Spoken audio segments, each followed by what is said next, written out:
阿义是一个夜班的铁路工人。迄天因为紧急状况失电，修理到足暗，半暝毋知影几点才下班。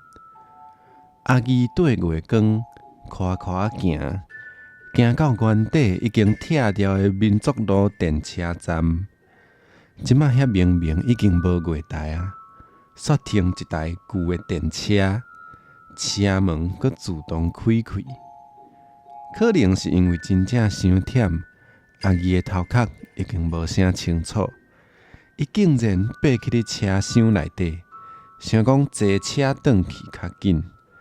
车顶拢无半个人，敢若暗淡的电火甲上炉的气味。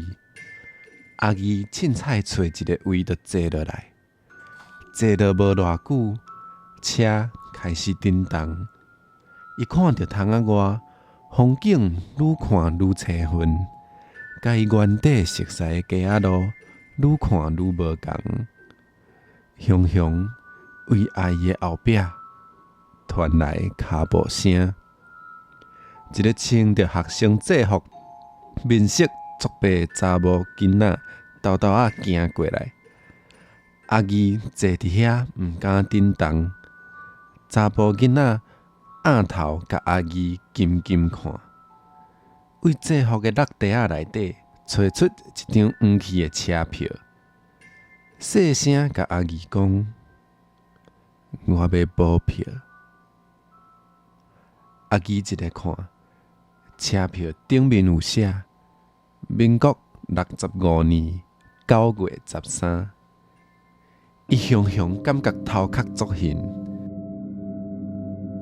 刷落来的代志，伊完全记袂起来啊！目睭搁擘开的时阵，已经是过顿工透早。伊大概是倒伫工寮的医疗困去啊。毋过，伊伫家己写字的落地仔内底，找到一张旧车票。伫车票的另外一面，有写一撮足细字的字：“